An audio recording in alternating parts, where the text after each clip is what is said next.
अस्सलाम वालेकुम guys, welcome back to my channel. क्या हाल है आप सभी का? आई होप सब अच्छे से होंगे और खुश होंगे और मेरी तरह अपने अपने कामों में अपनी अपनी ज़िंदगी में बिज़ी होंगे।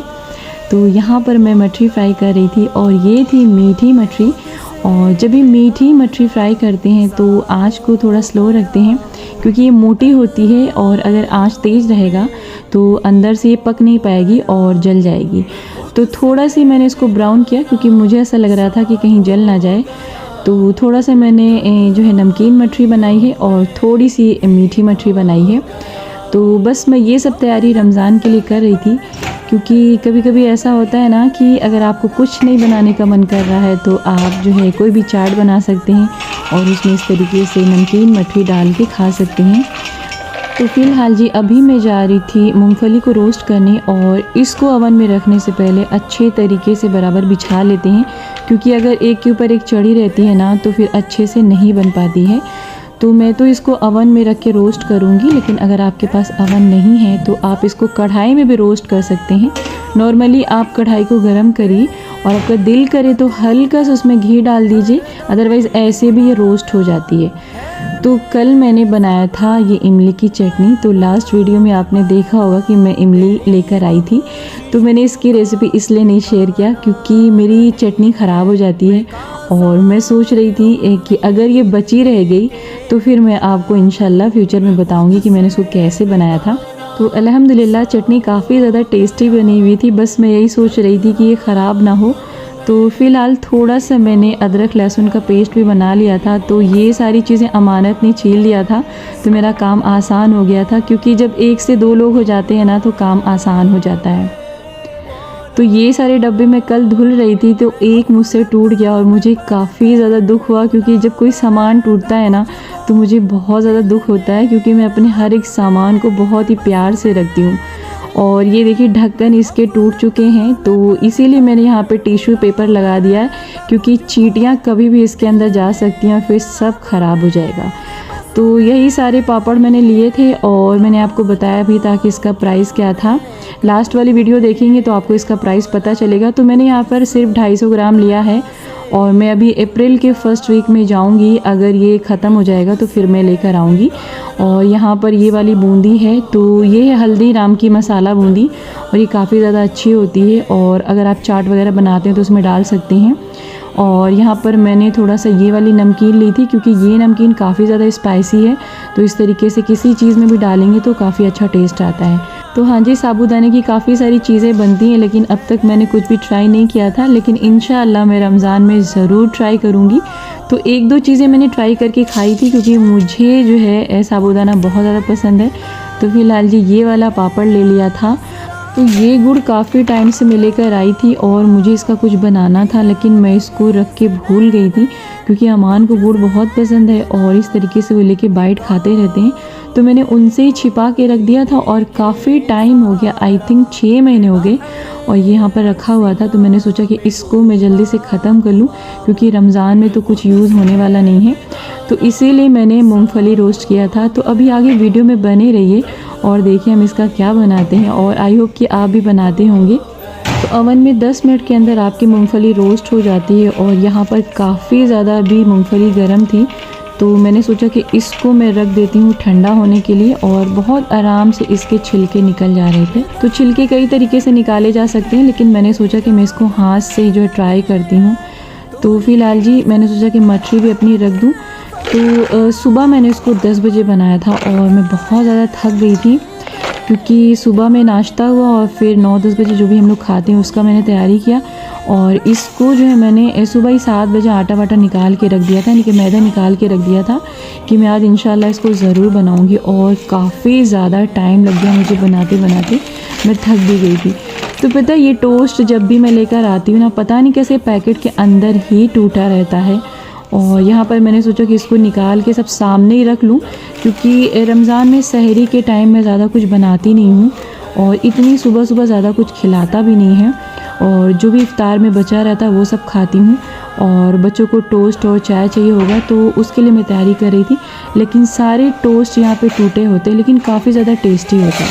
तो 3 पैकेट उसके अंदर चला गया था लेकिन 1 पैकेट बचा हुआ था। तो बस थोड़ी थोड़ी मैंने तैयारी की थी, क्योंकि ग्रोसरी मैंने मार्च के फर्स्ट वीक में किया था। तो जो भी चीज़ें हैं वो सब मैंने सामने सोचा कि रख दूं, और बाकी जो है अप्रैल के फर्स्ट वीक में मैं इंशाल्लाह और शॉपिंग करूंगी। तो यहाँ पर कुछ चीज़ें मैं लेकर आई थी जो कि बेसिक चीज़ें थी। अच्छा, कुछ टाइम पहले जब मैं ग्रॉसरी शॉपिंग करने गई थी तो मुझे 3 केजी और चीनी फ्री मिली थी। तो पहले एक बार और मिल चुकी थी, तो मैंने आपको बताया था कि 9 रुपये केजी थी। तो 3 केजी थी, तो मुझे लगा था कि 18 रुपये की 3 केजी मिली थी, लेकिन वो 3 केजी जो थी वो 9 ही रुपये की मिली थी। तो इस बार भी मुझे इसका प्राइस 9 रुपये लगा था और 3 केजी चीनी थी। तो अगर 100-200 की मैं और शॉपिंग करती तो मुझे तकरीबन 9 किलो चीनी मिल रही थी, यानी टोटल जो भी मैंने फ्री में चीनी पाया वो 9 किलो हो जाती। तो फिलहाल जी अभी बात कर लेते हैं लास्ट वाली वीडियो के बारे में कि मैंने रमज़ान के पहले क्यों शॉपिंग की। तो मेरी हमेशा की आदत है, मैं रमज़ान के पहले ही शॉपिंग करती हूँ, क्योंकि शॉपिंग मैं बहुत आराम से करती हूँ और कई दिन जाके मैं शॉपिंग करती हूँ। तो इस तरीके से कई घंटे लग जाते हैं, और रमज़ान में ऐसा पॉसिबल नहीं है। और आप सभी जानते हैं कि रमज़ान इबादत का महीना होता है। तो मैं सोचती हूँ कि मैं अपनी शॉपिंग पहले ही ख़त्म कर लूँ और जितनी भी तैयारियाँ सब मैं रमज़ान के पहले कर लूँ, ताकि रमज़ान में ज़्यादा घर से बाहर निकलने की ज़रूरत ना हो। और वैसे भी शॉपिंग में काफ़ी ज़्यादा टाइम लगता है, और फिर रोज़ा रह के शॉपिंग करना मेरे लिए पॉसिबल नहीं होता है। तो मेरी हमेशा की यही आदत है कि मैं सब कुछ रमज़ान के पहले कर लेती हूँ। तो जिस दिन मैंने लाल मिर्ची का अचार बनाया था, तो वहाँ पर जब मैंने ठंडी के कपड़े रखे थे ना, तो आपने देखा होगा वार्डरोब में 2 बैग रखे थे। तो मेरी शॉपिंग अभी से नहीं चली, तकरीबन 1-1.5 महीने से चली है। तो कुछ लोगों ने पूछा कि अमान की शॉपिंग कहाँ गई। तो मैं आपको बताना चाहूँगी कि जब मैं लखनऊ गई थी ना, तो वहाँ पर मुझे कुछ अच्छे कपड़े दिखे थे, तब मैंने अमान की शॉपिंग कर ली थी, और मेरी और अमानत की बची थी। और जो भी अभी मैंने शॉपिंग की है वो लास्ट फ्राइडे के पर्पज़ से किया था।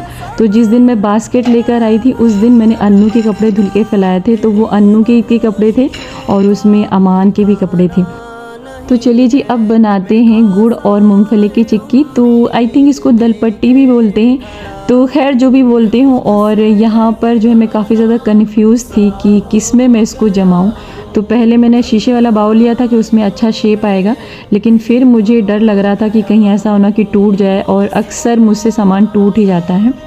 तो फिर मैंने जो है सीनी ले ली थी, ये स्टील वाली, क्योंकि ये सेफ़ रहेगी। तो चलिए सबसे पहले थोड़ा सा घी डालते हैं, और यहाँ पर मैंने गुड़ डाल दिया था। तो गुड़ काफ़ी टाइम पहले का था, तो थोड़ा सा जो अमान खा लिए थे, और कल मैंने इमली में डाल दिया था। तो बहुत ज़्यादा गुड़ नहीं था मेरे पास, और मुझे ऐसा लग रहा था कि मूंगफली की क्वांटिटी ज़्यादा हो गई और गुड़ की कम हो गई है। तो चलिए जी इसको जल्दी से गलाते हैं और फिर रेडी करते हैं। तो चलिए जी ये रेडी हो रहा है, और साथ ही साथ हम बात कर लेते हैं कपड़ों के बारे में। तो बहुत सारे लोग ऐसे होंगे जो ये सोच रहे होंगे कि इतनी पहले शॉपिंग कर लेती हैं और मार्केट में अच्छे अच्छे कपड़े आए रहते हैं, तो फिर उसका क्या। तो मैं आपको बताती चलूँ कि जो भी फैशन में, जो भी ट्रेंड में कपड़े चलते हैं ना, मैं कभी भी उसको फॉलो नहीं करती हूँ, क्योंकि मेरी हमेशा यही सोच है कि मुझ पे जो अच्छा लगेगा मैं वही लूँगी। क्योंकि ज़रूरी नहीं होता कि अगर एक चीज़ किसी के ऊपर अच्छा लग रहा है तो वही चीज़ किसी और के ऊपर भी अच्छा लगे। तो हर एक चीज़ आपकी पर्सनालिटी और आपके फिगर के ऊपर डिपेंड करता है। तो यही रीज़न है कि मैं कभी फ़ैशन वाले जो भी कपड़े होते हैं उसको नहीं लेती हूँ। जो मुझे ठीक लगता है अपने लिए, बच्चों के लिए, वही मैं लेती हूँ। और काफ़ी टाइम से तो मेरा कपड़े पहनने का अंदाज़ भी चेंज हो चुका है। और अभी जो भी मार्केट में रेडीमेड कपड़े लेते हैं, तो ये जो पैंट होती है ना, जो ट्राउज़र होती है, तो वो मुझे बिल्कुल भी नहीं अच्छा लगता है। ऐसा लगता है कि कुछ कंफर्टेबल सा होना चाहिए। लेकिन रेडीमेड कपड़े जब आप लेते हैं ना, तो जो भी उसके साथ रहता है, चाहे ट्राउज़र हो या फिर लेगिंग्स हो या फिर प्लाजो हो, तो सब आपको लेना पड़ता है। तो खैर जी, जो मुझे ईद के दिन पहनना है वो तो मैंने विशफुल से लिया है और वो रेडीमेड होता है। और रही बात जो मैंने कपड़े सिलने के लिए दिए या फिर जो भी अमान के टेलर के यहाँ कपड़े गए, वो सब लास्ट फ्राइडे के पर्पज़ से था। तो मेरी सारी तैयारी माशाल्लाह काफ़ी पहले से ही चल रही थी, तकरीबन 1-1.5 महीने से सारी तैयारी मैं कर रही थी। तो खैर जी, मैंने बहुत सारी इन्फॉर्मेशन आपको दे दी है, और यहाँ पर मेरी चिक्की रेडी भी हो चुकी है। और इतनी जल्दी से ये जम रही थी ना, तो मुझे लगा ना कि इसको बैक साइड पे जमाते हैं और अच्छे से इसको जो है सेट करते हैं। तो वैसे स्टील के बर्तन मुझे बिल्कुल भी नहीं पसंद है, लेकिन ऐसे सब कामों के लिए ना स्टील के बर्तन की ही ज़रूरत पड़ती है, क्योंकि अगर अभी मैं शीशे का ग्लास लेके शीशे के जार वाले बर्तन में इसको कर रही होती ना तो काम तमाम हो जाता उसका। तो फिलहाल जी कुछ चीज़ें ऐसी होती हैं जो दिखने में तो नहीं अच्छी होती, लेकिन उसका यूज़ करना बहुत फ़ायदेमंद होता है। तो बहुत सारे भी मेरे पास बर्तन स्टील के रखे हुए हैं। तो चलिए इसको जल्दी से ग्लास से बराबर करते हैं। तो पहले मैंने सोचा कि कटोरी में घी लगा के कर लूँ, लेकिन यहाँ पे इनफ था घी और अच्छे से ये हो जा रहा था। और साथ ही साथ अमान मेरी हेल्प करा रहे थे। तो जब मैं मूंगफली छील रही थी तो अमानत ने काफ़ी ज़्यादा मेरी हेल्प कराई और बस किचन में हम लोग चेयर रख के बैठ गए थे और काफ़ी टाइम लगा था इसको क्लीन करने में। तो मुझे लगता है कि कोई और आसान तरीका हो भी सकता था और उसको साफ़ करने का। तो अमानत ने बोला कि मम्मा आप इसको कपड़े में लेती और फिर बेलन से ऊपर से उसको मारती तो फिर वो क्लीन हो जाता। तो फिलहाल जी मुझे तो उनके आइडियाज़ सुन के हंसी भी आ रहे थे और एक बार लग रहा था कि ट्राई कर लेना चाहिए था, लेकिन मुझे लगा कि 2 लोग हैं तो जल्दी से हो जाएगा। और जब मैं इसको प्लेट में रख के साफ़ करने की कोशिश कर रही थी ना तो इसके छिलके इधर उधर उड़ रहे थे, तो इसीलिए मैंने सोचा कि आराम से बैठ के इसको क्लीन कर लेते हैं। तो बस फटाफट से ये जम गई थी और बहुत तेज़ी के साथ इसको करना पड़ता है ना। और देखिए बहुत अच्छे से इसके पीसेस नहीं कटे हैं, लेकिन जो भी था अच्छा ही बन गया था। और मुझे ठीक से बनाना तो नहीं आता, 1-2 बार मैंने पहले भी बनाया था, लेकिन अभी जो है मैंने ट्राई किया है और देखते हैं खाने में कैसा लगता है।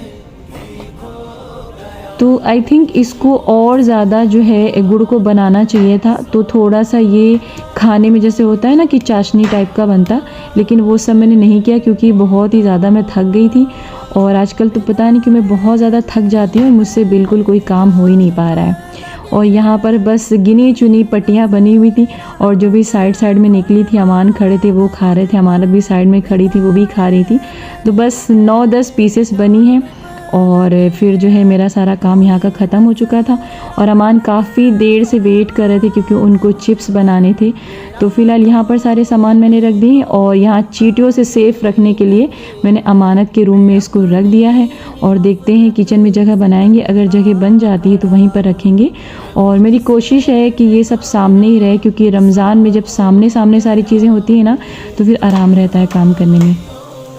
तो अभी रात हो चुकी थी और 1-2 घंटे से अमान यहाँ पे लगे हुए थे। पहले उन्होंने आलू फ्राई किया, उसको खाए और उसके बाद में बन लेने गए और अभी यहाँ पर ये बर्गर रेडी करेंगे। लेकिन उसके लिए इन्होंने आलू बॉईल किया, टिक्की बनाई, इसका शेप आप देख सकते हैं कैसे उन्होंने बनाया, लेकिन जो भी बनाया बहुत अच्छा बनाया। और साथ ही साथ ये पनीर भी फ्राई कर रहे थे, इसको भी ये बर्गर के अंदर डालेंगे। तो हमको भी इन्होंने दिया था खाने के लिए, काफ़ी ज़्यादा अच्छा बना था। तो अभी जी यहाँ पर हो रही थी बारिश और काफ़ी ठंडी ठंडी हवा भी चल रही थी और बिजली भी कड़क रही थी। तो जब भी इस तरीके से बिजली कड़कती है तो बिल्कुल अच्छा महसूस नहीं होता है। तो खैर गाइज़ ये थी मेरी आज की वीडियो, आई होप कि आपको पसंद आई होगी। तो मिलूंगी एक नई वीडियो के साथ, तब तक अपना ख्याल रखें, मुझे अपनी दुआओं में याद रखें। अल्लाह हाफिज़।